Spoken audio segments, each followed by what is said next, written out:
안녕하세요 여러분, 디딤 영상 33번째 시간이에요. 오늘은 드디어 적분의 마지막 한 단원이 남은 것 같아요. 속도와 거리에 대해서 알아보도록 하겠습니다. 자, 속도와 거리는요 이미 미분에서 다뤄본 적이 있어서 그 내용을 기억을 되살리고 가도록 해볼게요. 자, 미분에서 어떤 내용을 했었냐면요, 위치 함수가 시각 t에 대한 함수라고 할 때 위치를 미분하면 속도가 나오고 속도를 미분하면 가속도가 나온다고 했었습니다. 네, 여러분은 이미 알고 있겠지만요. 미분과 적분은 역연산 관계죠. 그래서 다시 가속도를 적분하면 속도가 나오고요. 그 다음에 속도를 적분하면 위치가 된다는 게 알려져 있습니다. 자, 문제는 어떻게 제일 많이 나오냐면요. 미분에서는 위치 함수를 주고 나서 미분에서 속도를 구하라는 식의 문제가 제일 많이 나오고요. 그 다음에 요렇게 속도와 거리 적분 문제에서는 속도 함수를 주고 적분해가지고 위치를 구하라는 문제가 가장 많이 나와요. 그래서 적분 문제로 줄 때는 여러분한테 속도를 주는 경우가 많습니다. 그래서 결론적으로 정리를 한번 해보면 이렇게 되는데요. 어떤 함수의 위치를 구하고 싶다. 시각 t에서의 위치를 구하고 싶다. 그러면 속도를 적분하면 돼요. 그래서 위치 x는요, 즉 t에 관한 함수 xt라고도 써도 되고요. 위치 x는요, 적분을 하시면 됩니다. 출발하는 시각부터 지워진 시각까지를 속도 함수를 적분하면 구할 수 있는데요. 주의할 점이 하나 있어요. 처음에 시작하는 시작점, 출발점이 x0라고 하면 그 출발점을 반드시 더해 주셔야 한다는 거 잊으시면 안 됩니다. 위치를 구할 때 이 출발점 더하는 걸 까먹어가지고 문제를 틀리는 경우가 많아서요. 여러분이 이 출발점 더하는 것을 꼭 기억해 주셨으면 좋겠어요. 그리고 위치 변화량은 사실 제일 쉬워서요. 뭐 특별히 얘기할 것도 없습니다. 만약에 시각 A부터 B까지 위치의 변화량을 구하려고 하면 그냥 속도 함수를 적분만 하시면 돼요. 제일 쉽죠. 위치 변화량이 제일 쉽고요. 한 가지 더 비교해서 알아두셔야 할 것은 그냥 위치 변화량과 움직인 거리는 다르다는 사실이에요. 결론부터 말씀드리면요. 움직인 거리는요. 시각 A부터 B까지 속도 함수를 절대값을 씌워서 적분하시면 됩니다. 약간 넓이랑 비슷하죠. 자, 이게 왜 그러냐면요. 그래프를 잠깐 하나만 그려볼게요. 대단한 그래프는 아니고, 만약에 속도에 대한 그래프가 이렇게 그려져 있었다고 해볼게요. 이게 VT에 대한 그래프였다고 해볼게요. 자, 그러면 이 속도는 보시면 알겠지만 여기까지는 양수였다가 그 다음에 여기부터는 음수가 되는 거 보이시죠? 자, 만약에 이 속도가 양수라는 건 어떤 의미냐면요. 양의 방향, 즉 정방향, 내가 가고 싶은 방향으로 가고 있다는 뜻이고요. 속도가 음수란 얘기는 내가 가고 싶은 방향과 반대 방향, 음의 방향으로 움직이고 있다는 뜻입니다. 그러니까 내가 원래 가고 싶은 방향이 양의 방향이었는데 속도가 음수란 얘기는 거꾸로 돌아오고 있다는 얘기나 다름이 없어요. 위치 변화량은 이런 개념이에요.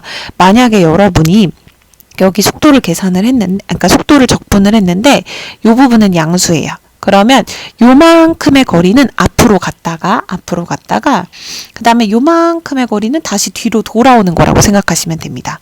그래서 위치 변화량은요. 예를 들어 여기 적분한 값이 정방향의 값으로 5만큼 갔다가 그 다음에 거꾸로 4만큼 돌아오는 함수라면 이 함수가 그렇다면 적분값이 각각 이거 5와 4라면 그러면 여기서 위치 변화량은 말하자면 정방향으로 5, 그 다음에 음의 방향으로 4만큼 왔기 때문에 위치 변화량은 1이 되는 거예요. 이게 위치 변화량 개념이고요. 움직인 거리로는 앞으로 간 거나 뒤로 간 거나 다 움직인 거잖아요. 그래서 움직인 거리로는 절대값을 씌워서 적분하는 개념이라서 총 9만큼 움직였다고 얘기하면 되는 겁니다. 그러니까 여기서 여태까지 했던 것들을 토탈 그냥 적분하는 것도 해볼 수 있고 절대값 씌워서 적분하는 것도 해볼 수 있어서요. 문제로 굉장히 많이 출제되는 부분이라고 보시면 될 것 같아요. 오늘은 그래서 위치 변화량, 움직인 거리와 관련된 예제 1번과 2번을 각각 풀어보고 끝내는 걸로 할게요. 여러분 교과서에는 여기 요렇게 정리돼 있죠. 시각 t에서 점 P의 위치는 요렇게 정리할 수 있대요. 출발점에다가 시각 t까지 적분한 게 위치고요. 위치의 변화량은 그냥 적분하면 됩니다. 그리고 뒤에 다시 한번 정리가 되어 있는데요. 움직인 거리는 그 구간에서 절대값을 씌워서 적분하면 돼요. 그래서 우선 위치랑 위치 변화량을 뜻하는 예제 1번부터 한번 해결을 해보도록 하겠습니다. 자, 문제를 보시면 좌표가 2인 점에서 출발하여 라고 돼 있죠. 좌표가 2인 점에서 출발한다는 얘기는 출발점의 값이 2라는 얘기예요. 이거 잊으시면 안 돼요. 그때 움직이는 점 P의 시각 T에서의 속도가 요거래요. 2T 빼기 4래요. 그때 첫 번째 위치부터 구하라고 합니다. T가 2일 때 위치를 구하라고 하면요. 여러분 당황하지 않고 0부터 2까지 구하시면 돼요. 뭐를요? 적분값을요. 자, 2t 빼기 4를 적분을 할 건데요. 꼭 까먹지 말고 하라고 했었던 거 있었죠? 출발점의 위치 x0, 2를 더하는 것입니다. 이거 절대 빼먹으시면 안 돼요. 그러면 앞에 2는 냅두고 뒤에 거 적분해보면 t제곱 마이너스 4t 0부터 2까지 계산하시면 2 넣으면요. 4 마이너스 8이죠. 그럼 계산했더니 얼마예요? 마이너스 2가 나왔죠. 선생님 음수가 나와도 되나요? 네, 위치는 음수가 나올 수 있죠. 왜냐하면 양의 방향으로 갔다가 거꾸로 돌아오는 함수일 수 있는 거잖아요. 그럼 돌아왔다면 지금 위치가 음수일 수 있습니다. 그래서 2초가 지나는 순간에는 음의 음수 구간에 얘가 있구나라는 걸 알고 계시면 될 것 같아요. 그 다음에 두 번째. 1부터 2까지 변화량. 변화량이 제일 쉽다 그랬죠, 여러분. 그냥 속도 함수를 1부터 2까지 적분만 하시면 됩니다. 이게 가장 쉬운 거예요. 위치 변화량을 물어보면 그냥 당황하지 않고 주어진 구간에서 적분만 꼼꼼하게 해주시면 돼요. 2 대입하면 4 빼기 4, 8. 그 다음에 1 대입하면 1 빼기 4. 그럼 계산하면 마이너스 4, 마이너스 3. 마이너스 1. 1부터 2까지 위치 변화량은 역시 음의 방향으로 한 칸 갔다 간 거구나 라는 걸 알 수 있겠네요. 됐죠? 자, 그 다음에 예제 2번은요. 움직인 거리에 대한 문제인데요. 요거 한번 풀어보고 오늘 끝내는 걸로 할게요. 수직선 위를 움직이는 점 P의 시각 T에서의 속도가 이번에는 시각 T에서의 속도가 요거네요. 그리고 0부터 3까지 움직인 거리를 구하래요. 그런데 VT를 잠깐 다시 보면요. 4T 빼기 2T 제곱. 요거 2T로 묶어볼까요? 그러면 2 빼기 T. 그러면 이거 어떤 그래프가 될 거라고 예상할 수 있냐면요. 0인 점이랑 2인 점을 지나는 위로 볼록한 요런 속도 함수인 거 이해하셨어요?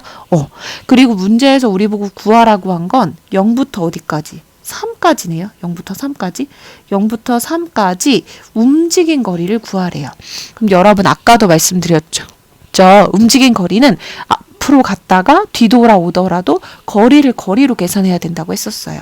그래서 양의 방향으로 간 거는 양의 방향대로 더해주시면 되고요. 그냥 적분하면 되고요. 그 다음에 음의 방향으로 간 거는 절대값을 씌워서 적분해야 되는 거 아시죠? 그래서 이거는 어떻게 하셔야 되냐면 움직인 거리를 구하려면 0부터 3까지 저 VT라는 4T 빼기 2T 제곱이라는 함수를 절대값 씌워서 적분하시면 됩니다. 절대값 씌워서 적분하는 게 대단한 게 아니고요. 이렇게 구간을 나눠서 적분하면 돼요. 0부터 2까지는 그냥 양의 구간이었으니까 그냥 요 원래 함수를 적분하시면 되고요. 그 다음에 2부터 3까지는 음수였죠. 음수였던 부분은 어떻게 해야 돼요? 그쵸. 이렇게 접어 올려서 이렇게 양으로 만들어서 적분해야 되잖아요.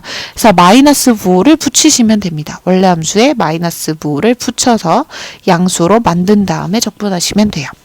자, 그러면 이거 합칠 수 없고 각각 적분하셔야 되는 거 아시죠? 절대값 함수는. 그래서 차분히 계산하시면 2t제곱 마이너스 3분의 2t 세제곱 0부터 2까지.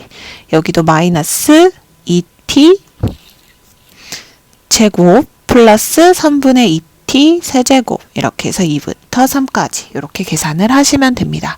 계산 천천히 해보면요. 2를 집어넣으면 8 마이너스 3분의 16. 0은 뭐 넣어봐야 0이니까 안 쓸게요. 그 다음에 3을 대입하면 마이너스 9이 18. 그 다음에 또 3을 대입하면 5 없어졌어요. 3 대입하니까 여기는 이 부분 없어졌고요. 그 다음에 2 대입한 거 다시 빼야 되죠. 부호 헷갈리시면 안 됩니다. 아래 끝 넣은 건 빼야 돼요. 넣으면 마이너스 8, 그 다음에 3분의 몇인가요? 16 이렇게 되네요. 됐죠?